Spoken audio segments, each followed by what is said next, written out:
सय्यदे वुल्दे आदम खैरुल अनाम, उस पे लाखों दुरूद, उस पे लाखों सलाम। अल्हम्दुलिल्लाहि रब्बिल आलमीन वस्सलातु वस्सलामु अला सय्यदिल मुरसलीन व अला आलिहि व असहाबिहि अजमईन, अम्मा बाद। लायक सद एहतराम उलमाए दीन, मोहतरम मुकर्रम ख़वातीन व हज़रात, अज़ीज़ तलबा व तालबात, अस्सलामु अलैकुम रहमतुल्लाहि व बरकातुहू। उठो कि आग बरसे ना आसमान से, उठो कि आग बरसे ना आसमान से, दौड़ो कि तीर छूट ना जाए कमान से। सैलाब खो में डूब चला है चमन चमन, सोते हैं फिर भी लोग बड़े इत्मीनान से। मौजूदा सूरत हाल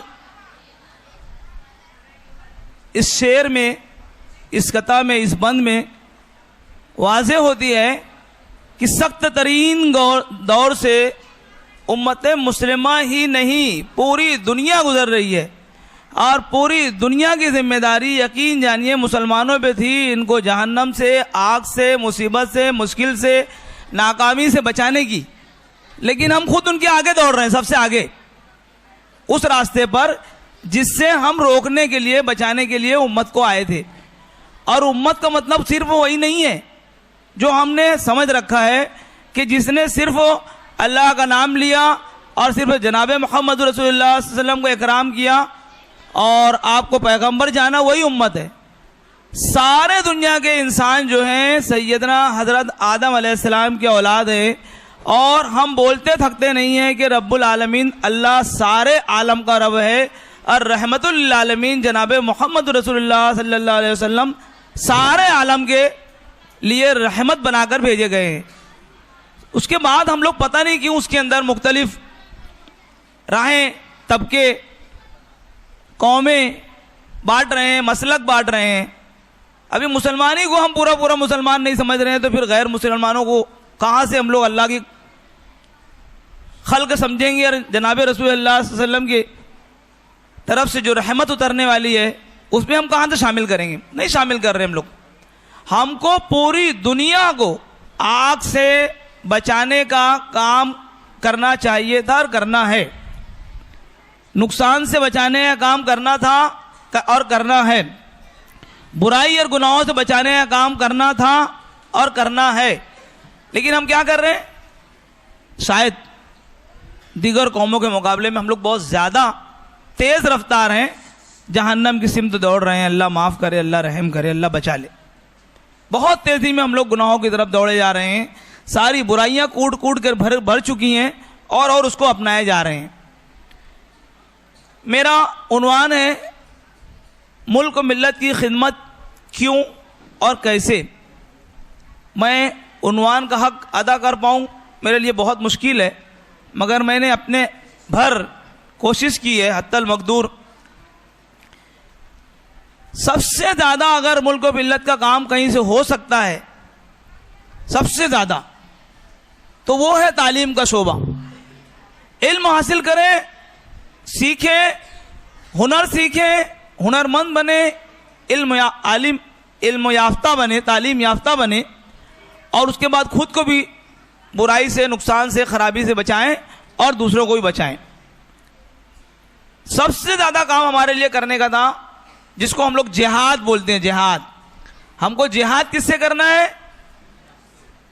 उस ज़माने में जो जिहाद का लफ्ज़ आया था अल्लाह के नबी के इब्तिदाई ज़माने में, दीन के इब्तिदाई आगाज़ में, बिल्कुल वो अलग सूरत हाल थी।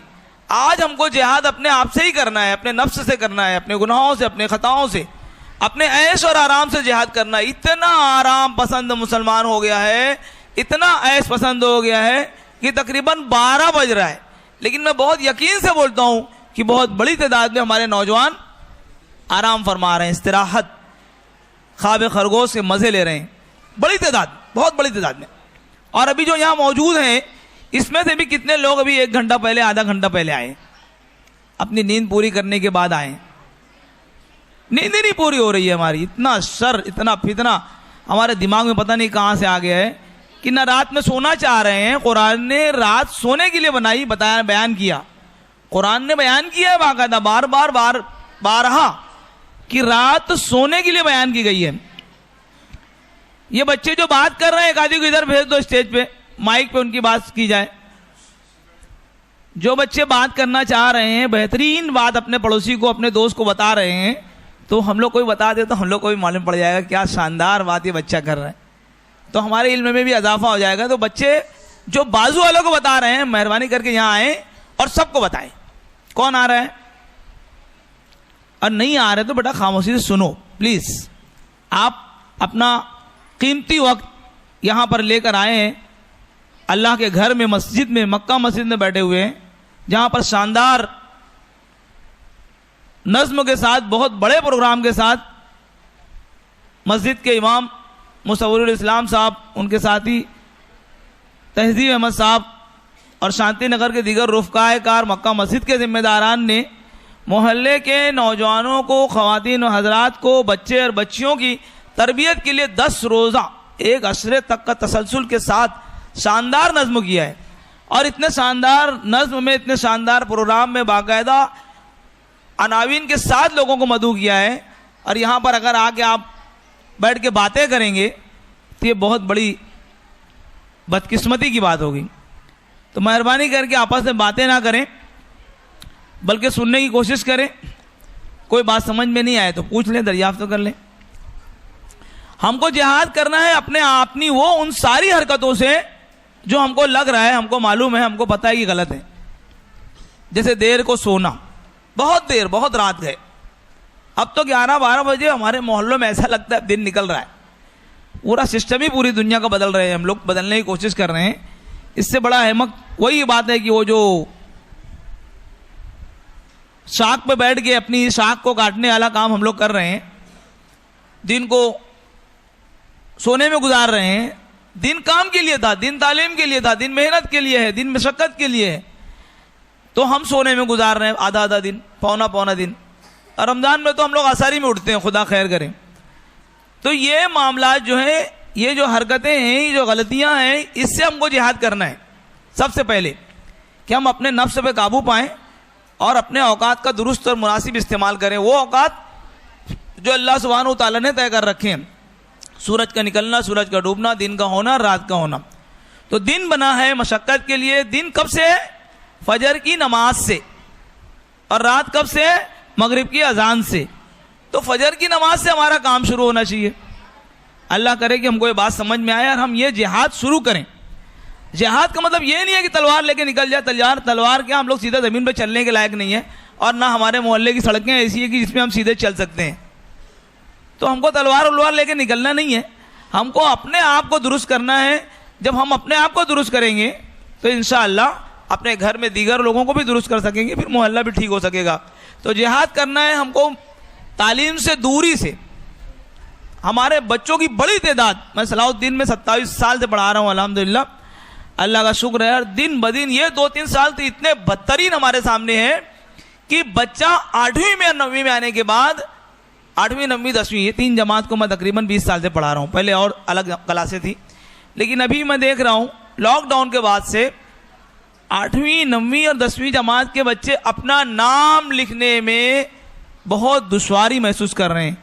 नाम लिखते हैं, अपना लिखते हैं अब्दुल, फिर आसमान पर देखते हैं अल्लाह आगे का नाम भेज, फिर लिखते हैं आगे मेरा ही नाम लिख देता हूँ मजीद, फिर अब्दुल लिख के फिर अल्लाह की तरफ अब्बा का नाम क्या है।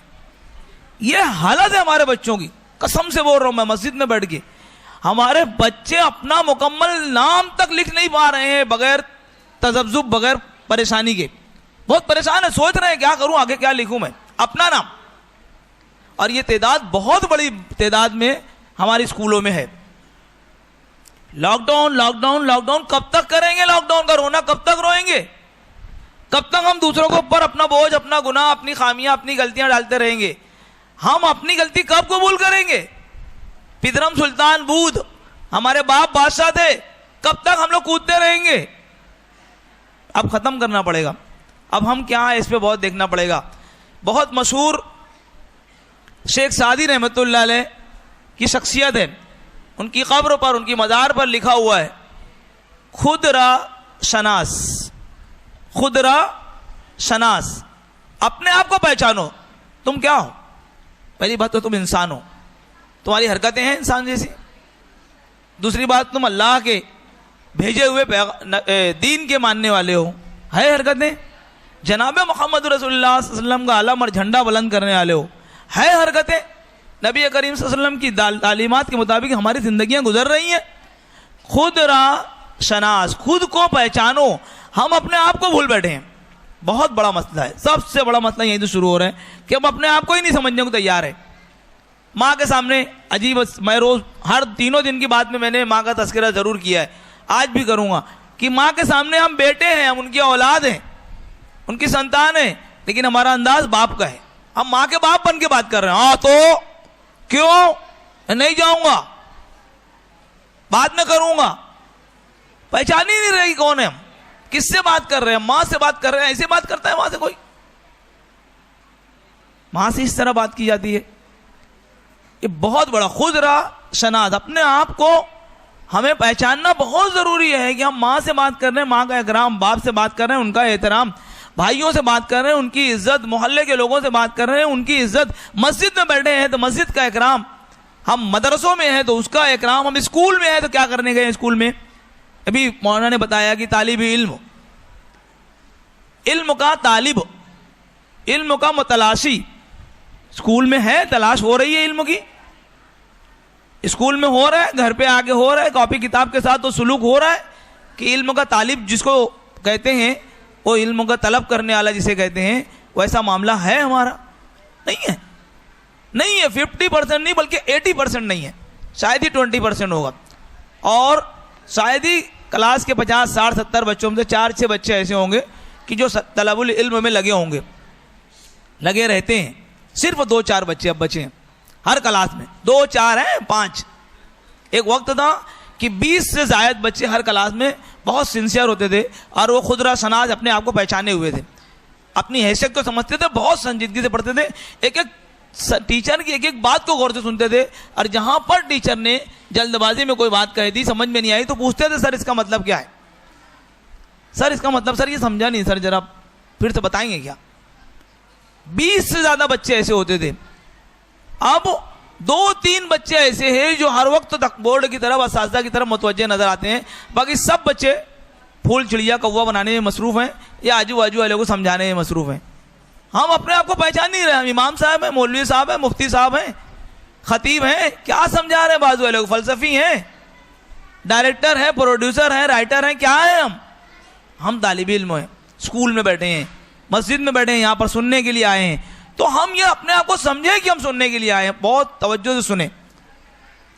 तो हमको जिहाद करना है अपने वक्त के गंवाने वाले सुलूक और अमल से, हमको तालीम हासिल करना है, फजूलियात से अपने आप को बचाना है।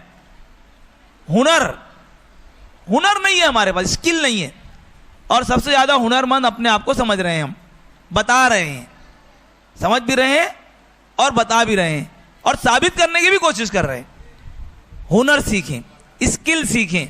बहुत बड़े पैमाने पर मनमोहन सिंह सरकार के ज़माने से ही स्किल इंडिया का नज़रिया सामने आ गया था और उसके बाद उसको नाम दिया गया प्रधानमंत्री कौशल्य विकास योजना, स्किल इंडिया के नाम से। इसमें बहुत सारे टेक्निकल कोर्स बच्चों को मुफ्त में फ्री में सिखाए जा रहे हैं, लड़कों को भी और लड़कियों को भी, बिला तफरीक। भिवंडी में पंजाब बैंक के ऊपर इसका सेंटर है और भी कई सेंटर है। उस सेंटर से कल ही मुझको फ़ोन आया था विशाल सर का कि सर 2-3 लड़के लड़कियां 12वीं पास चाहिए, 2 लड़की हो 1 लड़का हो, या 1 लड़की हो 2 लड़के हो, 3 स्टाफ हमको चाहिए जिसको प्रोमोटर की हैसियत से हम लोग जॉब देने वाले हैं।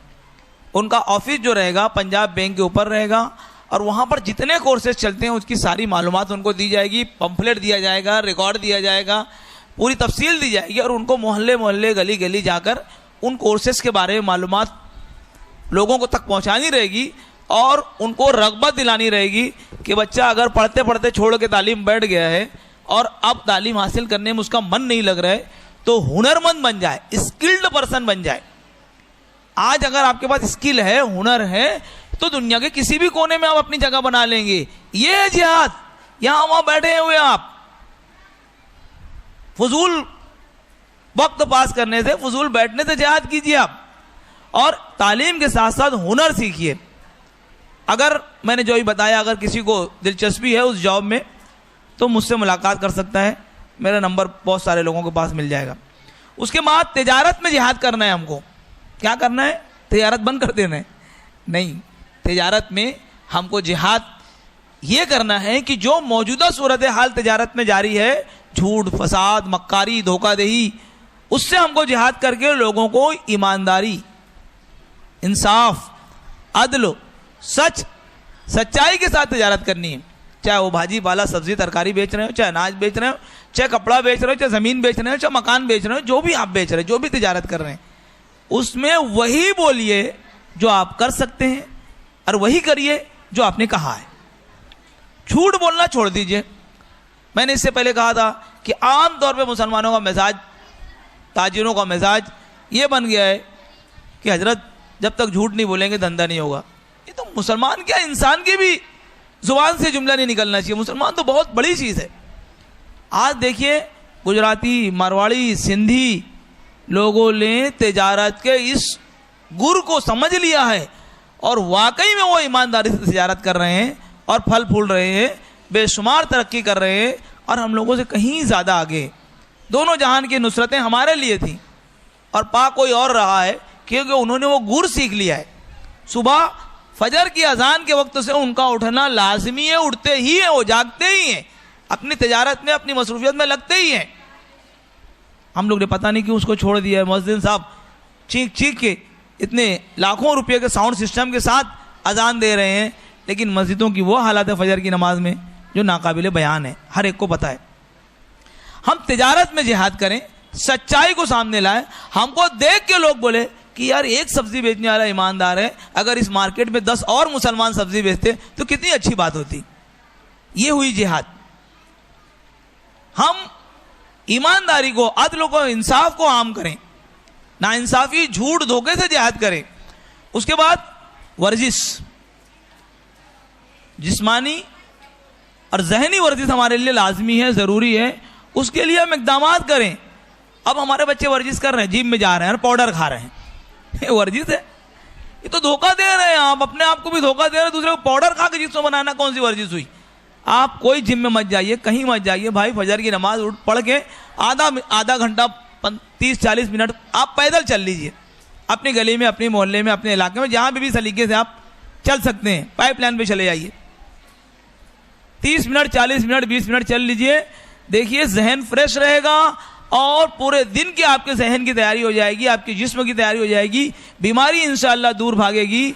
आप सुस्ती और काहली से जिहाद कीजिए, और ये अगर आपने कर लिया, अपने आप को फिट कर लिया अपने काम के लिए, अपनी जिम्मेदारियों के लिए, तो आपने वतन से भी मोहब्बत का हक अदा कर दिया और मिल्लत से भी मोहब्बत का हक अदा कर दिया। उसके बाद आप मुख्तलिफ तहरीकों से जुड़िए। बहुत सारी तहरीकें चल रही हैं, SI होगी, GI होगी, MPJ की। उसके अलावा भी जो तहरीक आपको लग रही है, जहां पर सिर्फ और सिर्फ भाषण, लेक्चर, तकरीर नहीं हो रही है, बल्कि अमल भी सिखाया बताया जा रहा है, खुद उसके रहबर, उसके रहनुमा, उसके जिम्मेदार अमल करके बता रहे हैं। ऐसी मुख्तलिफ तहरीकों से अपने आप को जोड़िए। इंशाअल्लाह हमारे समाज को इन तहरीकों से यकीनन फ़ायदा होगा, होता रहा है। तारीख उठा के देख लें हम लोग, तहरीकों ने जो एक शख्स ने शुरू की थी, उसके बाद वो एक जमात बनी, एक ग्रुप बना, और उसके बाद बड़े बड़े इनकलाब आए। हमको इनकलाब लाना है कहाँ कहाँ?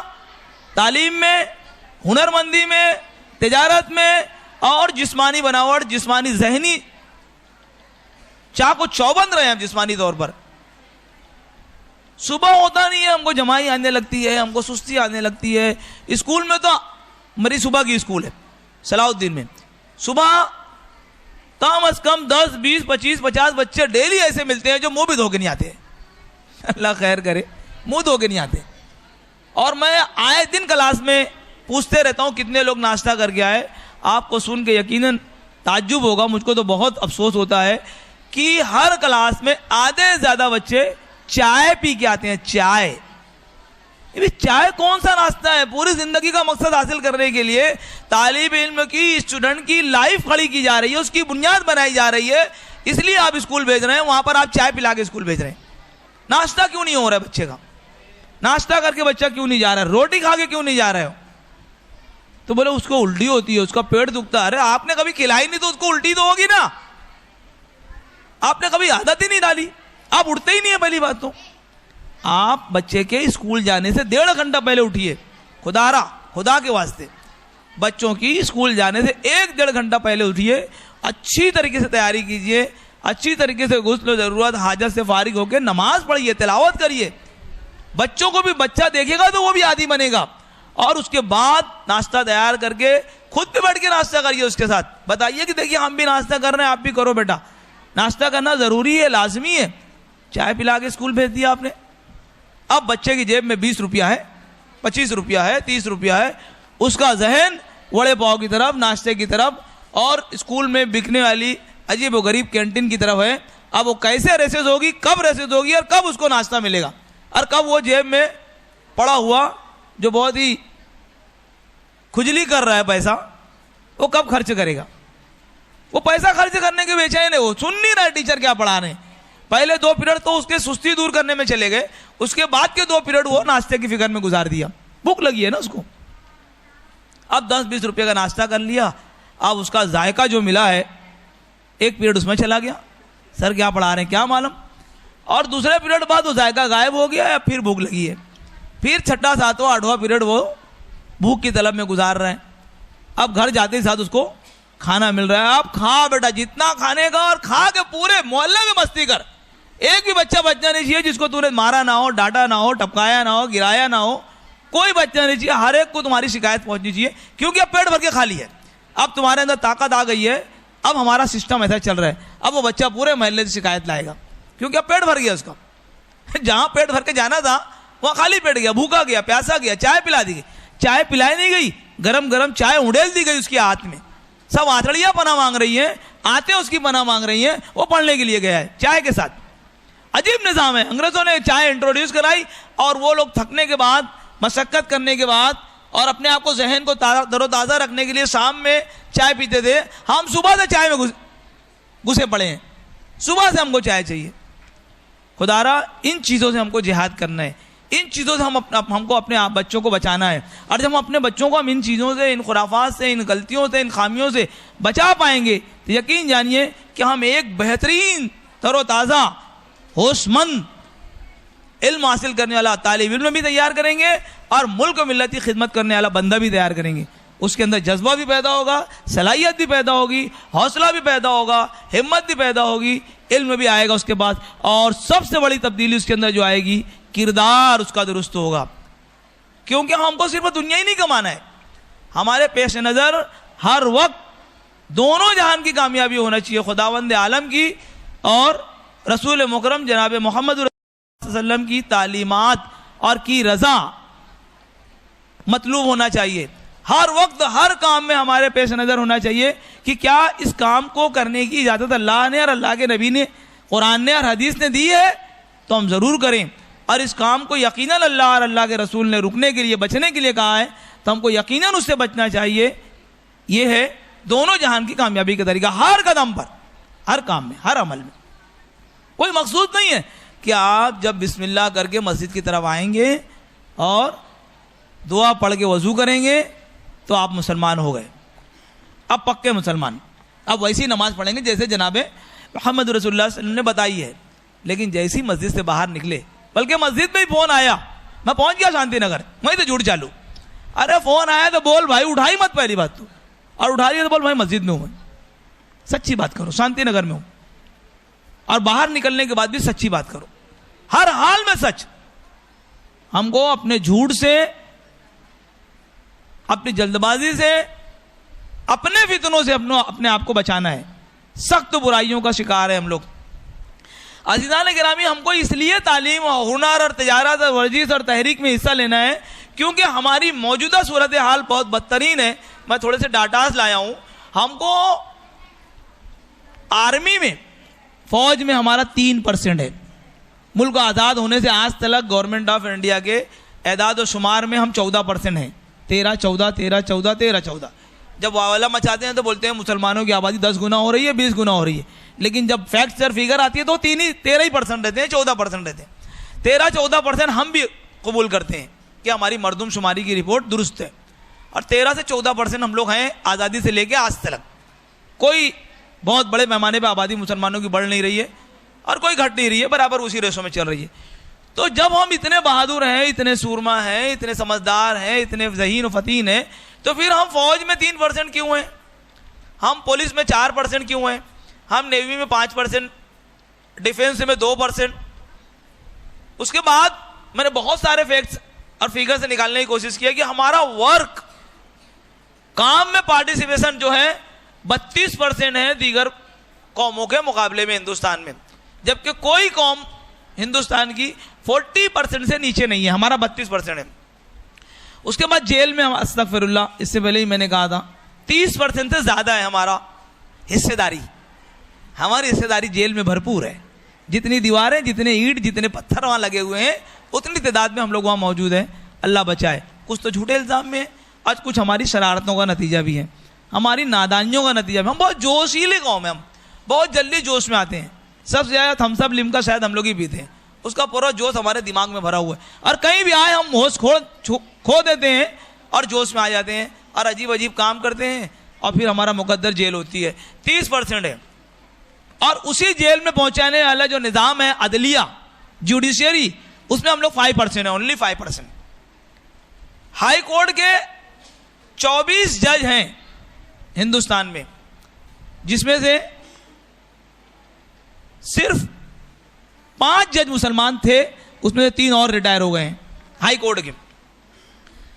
सुप्रीम कोर्ट में 34 जज हैं, इसमें से 1 मुसलमान है फिलहाल मौजूदा सूरत हाल, 34 में से 1।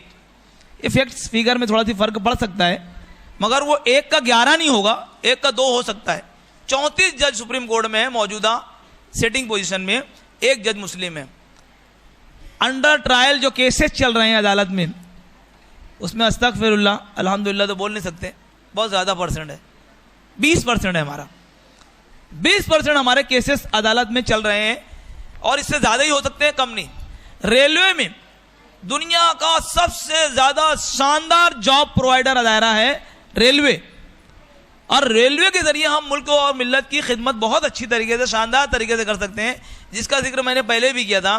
आज उसकी फिगर बता रहा हूँ, 4% मुसलमान हैं, और वो भी अफसर लेवल पे नहीं के बराबर है, साफ सफाई लेवल पे, और बहुत तो टीसी या बुकिंग क्लर्क या कंप्यूटर ऑपरेटर के तौर पे है। 4% है, 4%। कहाँ हम लोग 14% है। बहुत ज़हीन है हमारे बच्चे, हम लोग अपने बच्चों की तारीफ करते थकते नहीं, अरे मेरा बेटा क्या ज़हीन है, क्या दिमाग है, इतना तेज बच्चा, कहाँ जा रहा है उसका जहन, कहाँ जा रहा है, क्यों वो ज़ाय क्यों हो रहा है? क्योंकि हम उसकी तरबियत पे वो तवज्जो नहीं दे पा रहे हैं जिसकी उसको ज़रूरत है। सख्त ज़रूरत है कि वालिदैन मनसूबाबंद तरीके से बच्चों की तरबियत पे तवज्जो दें। सीए में 1% हमारा रेशो है, वो सॉरी -1% है। पायलट में -1% है। असेंबली और पार्लियामेंट में बहुत नारे लगाते हैं, हमारे मोहल्ले से इतने जुलूस निकलते हैं, इतने जलसे निकलते हैं। असेंबली और पार्लियामेंट में हमारा 5% है, 5% हमारे नुमाइंदे 5% है। 14% हमारी पॉपुलेशन है, तो मेरे हिसाब से 14% होना चाहिए था, 10 तो होना चाहिए था, लेकिन 5% है, बहरहाल फिर भी गनीमत है। इलेक्टेड जो इलेक्शन में मुंतखब होते हैं वो 4% है। लिटरेट जो तालीम याफ्ता मुसलमानों की तादाद है, उसकी हालत बहुत तेज़ी में गिर रही है। थोड़ा सा 2000 के बाद, 1990 के बाद से 2000 तक और 2010 तक बोलेंगे चलेगा, थोड़ा सी मुसलमानों की तालीमी सूरत हाल बेहतर होना शुरू हुई थी कि हमारे सामने नए नए फितने आ गए और हमने उसको सबसे आगे बढ़कर कांधा दिया, हिस्सेदार बने, और फिर तालीम में हम लोग पसमानदा और पीछे की तरफ जा रहे हैं और बहुत बुरी हालत है हमारी। ग्रेजुएट मुस्लिम ओनली 2% है, ग्रेजुएट मुस्लिम सिर्फ 2% है। लेबर ईमानदारी से बोलेंगे नहीं अगर मेहनत करने वाले मुसलमान 29% है। ज़रूरी है, रोजी रोटी का सवाल है बाबा, पेट का सवाल है बाबा, वहाँ 29% है। मगर वहाँ पर भी जब हम स्टडी करेंगे कि ईमानदारी से मशक्क़त करने वाले और आउटपुट और प्रोडक्ट देने वाले कितने हैं, तो आपको सुन के ताज्जुब होगा कि वो 15 से 20% है। वहाँ पे भी हम अपना काम सलीके से नहीं कर रहे हैं। आप सोचिए जितने शोबे हैं, इन शोबों में अगर सही मानों में एक मोमिन की तरह जनाब मोहम्मद रसूलुल्लाह सल्लल्लाहु अलैहि वसल्लम की बताई हुई तालीम और कुरान के सुझाए हुए रास्ते के मुताबिक अगर हम अपनी ज़िंदगी गुजारने लगे तो हर शोबे में हमारी डिमांड बढ़ जाएगी। 4 ट्रैफिक पुलिस हैं जिसमें से 1 मुस्लिम है और 3 रिश्वतखोर है, तो लोग किसका तकाजा करेंगे, किसकी ख्वाहिश करेंगे? मुस्लिम की, कि काश आज ट्रैफिक पुलिस मुझको जो मिला है वो मुस्लिम होता, कम से कम मुझसे रिश्वत नहीं लेता, वो सही चालान काटता, मेरी सही रहनुमाई करता। 4 सब्जी फरोश हैं, 1 सब्जी फरोश ईमानदार है, वो अपनी सारी सब्जी की सारी बात बता देता है कि भाई ये 1 दिन पुरानी है, ये थोड़ा बासी है, ये ऐसा माल है, इसको समझ के लो, देख के लो। वो ईमानदारी से काटा देता, ईमानदारी से वजन देता, ईमानदारी से दाम लेता, बोल के लेता जो भी लेता। तो किसके तकाजा करते, किसका लोग सोचते? झूठ बोलने वाले का। लोग सोचते कि नहीं, अगर 4 की जगह 2 ताजिर होते हैं, 3 होते हैं और 4 होते हैं मुसलमान तो बहुत अच्छा होता। ये मुल्क की खिदमत के मौके। मैं आपको एक बात बताऊं कि जो मैंने अभी फौज, आर्मी, पुलिस का जो डाटा दिया, पायलट का और नेवी का, उसमें एनडीए नेशनल डिफेंस एकेडमी, कितने लड़कों ने नाम सुना है? जरा प्लीज हाथ उठाएंगे। एनडीए के कितने लोगों ने नाम सुना है? नाम सुना है? 1 2 3 4 5 6 7 8 9 10 बच्चों ने एनडीए का नाम सुना है। ये दुनिया का सबसे बड़ा, दुनिया का है, वर्ल्ड लेवल का ऐसा अदारा है जहां एक ही कैंपस में एक ही नाम के नीचे हर किस्म की आर्मी ट्रेनिंग दी जाती है। जमीनी, समुंदरी, हवाई और समुंदर के अंदर से हवाई, जो बहरी बेड़ा बोलते हैं हम लोग। 4 किस्म की फौज हो गई, अभी मालूम है आप लोगों को? 4 फौज हो गई है। किस फौज की किस्में 4 हो गई हैं। चारों की ट्रेनिंग एनडीए में होती है और आपको सुन के ताज्जुब होगा कि उसमें एडमिशन 100% मुफ्त है, 100% मुफ्त है। लेकिन सख्त मेहनत की जरूरत है, सख्त मुकाबला होता है। 10वीं के बाद उसके एंट्रेंस एग्जाम होते हैं और 12वीं के बाद उसके एंट्रेंस एग्जाम होते हैं। और जो दाखिला इम्तिहान में अपने आप को कामयाबी साबित करेगा, अच्छा नंबर लाएगा, मेरिट लिस्ट में आएगा, उसका फ्री में दाखिला होगा। और जब वहाँ दाखिला हो जाएगा तो उसका रिटर्न नहीं है। वहाँ से 2 शराइत बहुत सख्त हैं वहाँ पर कि आपको कोर्स पूरा करके आना है, वापस आने की सूरत में आपको सज़ा होगी, जेल होगी, जुर्माना भी लगेगा। और दूसरा सख्त यह है कि आप उस दौरान शादी नहीं कर सकते, आपको वो कोर्स करने के बाद ही शादी करना है, ताकि आपके ऊपर जो लाखों रुपया खर्च किया जा रहा है वो मुल्क मिल्लत के काम आ सके।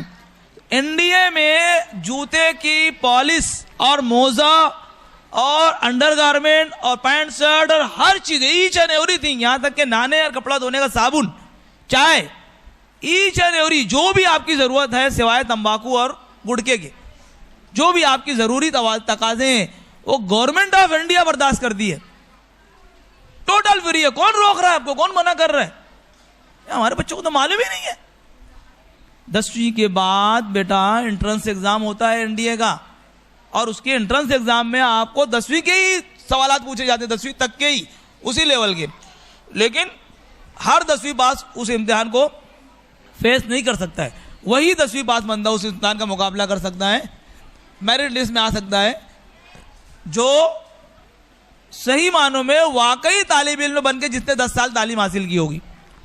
उसके बाद दूसरा बहुत शानदार उसका इम्तिहान होता है 12वीं के बाद, और आखिरी एज वहां पर एडमिशन की है 19 साल। 19 साल से ऊपर बच्चों को वहां लेते नहीं है, 16 से 19 साल 12वीं वालों के लिए, और 10वीं वालों के लिए कुछ कम है, 14 से या 15 से।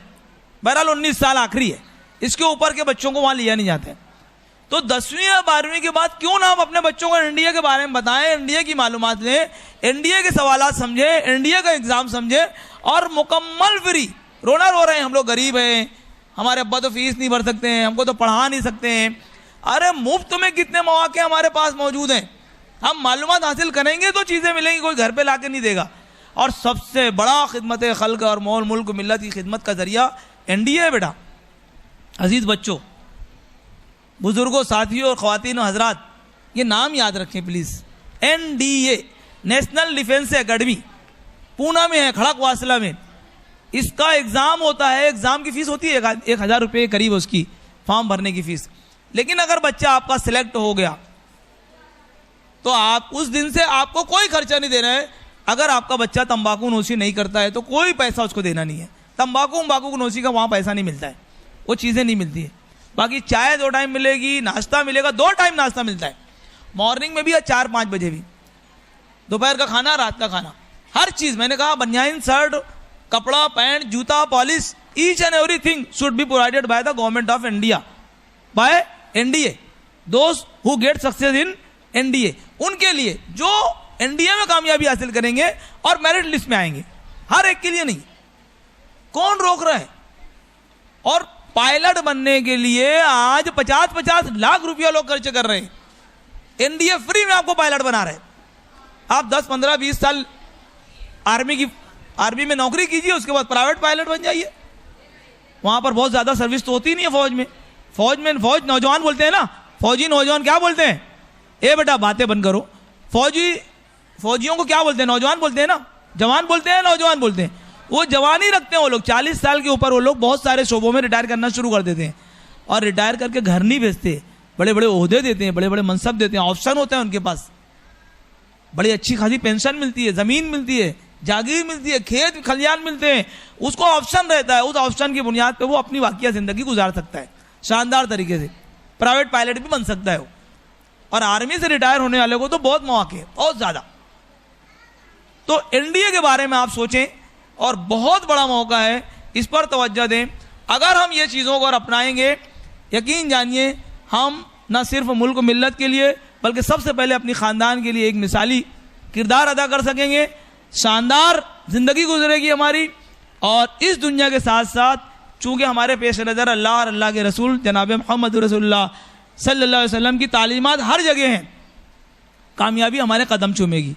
दोनों जहान की कामयाबी और नुसरत हमारे हिस्से में होगी।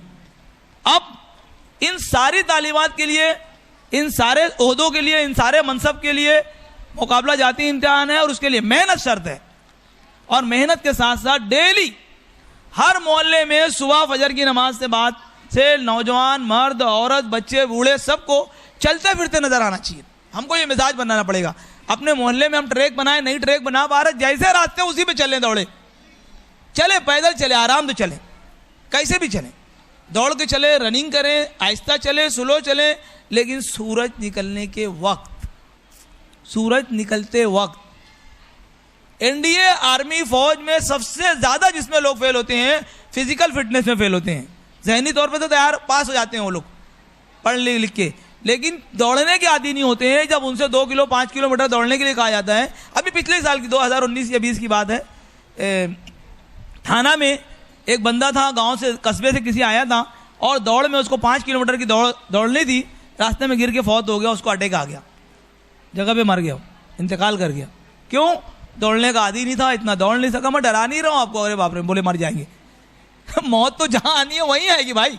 हम तो मुसलमान है ना, मोमिन का तो यही यकीन है कि मौत जहां आनी है वहीं आएगी। वो दौड़ते हुए मरा, एड़िया रगड़ के नहीं मरा। हम लोग के जो हालात हैं फिलहाल, हमारा जो शबो रोज का उठना बैठना है, हमारे जो मामूलात है, लिख के रख लीजिए, आज से 30 साल पहले जो मौतें होंगी, ज्यादातर लोग बीमारी की हालत में और बिस्तर पर शायद दुनिया से जाएंगे। अल्लाह ना करे, अल्लाह ना करे, अल्लाह ना करे। क्योंकि इतने काहिल, इतने निकम्मे, इतने आयस परस्त और पसंद होते जा रहे हैं। हमारी फूड, हमारी ग़िज़ा ऐसी हो गई है कि अल्लाह के नबी ने, डॉक्टरों ने, साइंसदानों ने बताया है, माहिरीन ने बताया है कि सुबह का नाश्ता भरपूर होना चाहिए। सुबह हम लोग चाय पी रहे हैं, दोपहर का नाश्ता, दोपहर का खाना मजदूर की तरह होना चाहिए, तो हम अजीब व गरीब काम कर रहे हैं। और रात का नाश्ता खाना फ़कीर की तरह होना चाहिए, हम लोग ढाबे पे खा रहे हैं।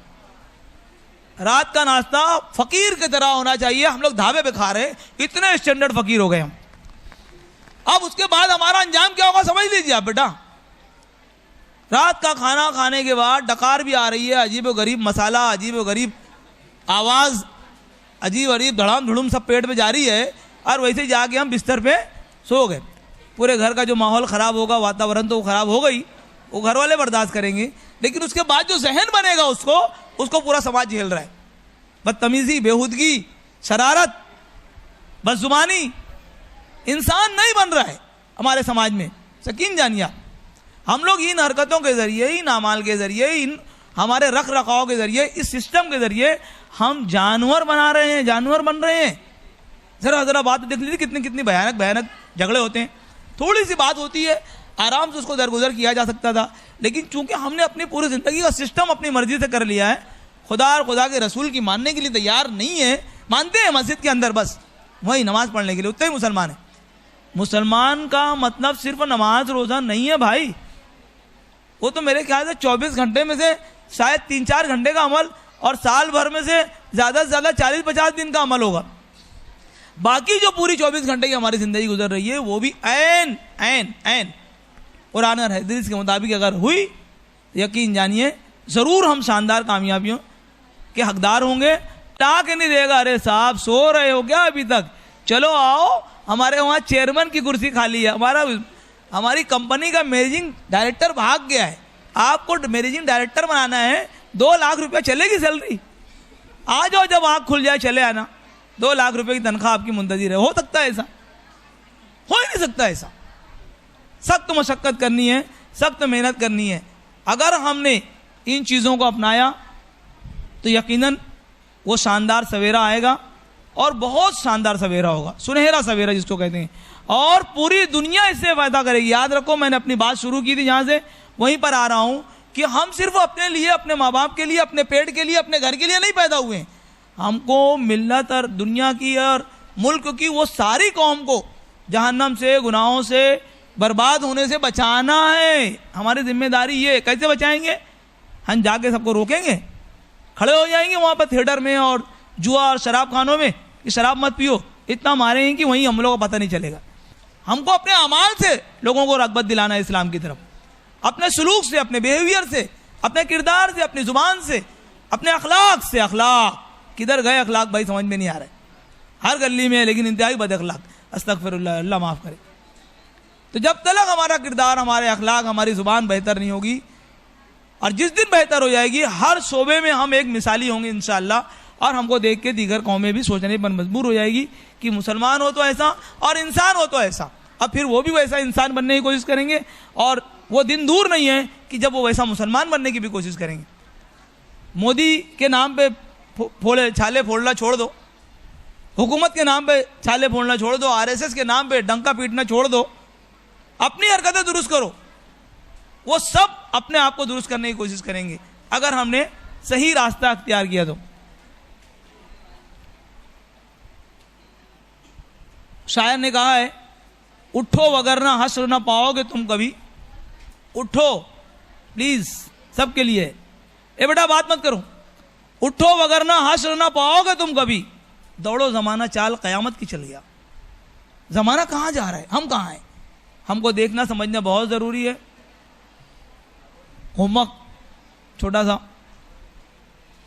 सबसे पहले मैंने कहा कि कुरान सब घर में है, अल्हम्दुलिल्लाह, बहुत बुलंदी पे, उसको थोड़ा नीचे लाओ, उतना नीचे कि हर बच्चे का हाथ पहुंच जाए, और घर के बड़े रोज़ाना तिलावत करें कुरान की, देख के, हाथ में पकड़ के, हाथ में लेके, बच्चों के सामने। सिर्फ पढ़ने के लिए नहीं, सिर्फ खुदा को राज़ी करने के साथ साथ हमको अपने बच्चों को ही बताना है कि बेटा रोज़ाना कुरान पढ़ना है। देखो मैं पढ़ रही हूँ, मैं पढ़ रहा हूँ, अब्बा बताएं, अम्मा बताएं, बड़े भाई बहन बताएं, रोज़ाना कुरान हाथ में लेके पढ़ें बच्चों के सामने। रोज़ाना पढ़े, 10 मिनट पढ़े, 5 मिनट पढ़े। हमको सूरह याद है, बहुत सारी सूरह याद है, मैंने उस दिन कहा था, लेकिन हम देख के पढ़े। बच्चों को कुरान की अज़मत, उनका इकराम मालूम होना चाहिए कि हमारे वालिद साहब रोज़ाना कुरान पढ़ाते हैं, हमारी अम्मी रोज़ाना कुरान पढ़ती है। हमको बहुत सारी सूरतें याद है अल्हम्दुलिल्लाह, मगर वो याददाश्त की बुनियाद पर काम नहीं चलेगा।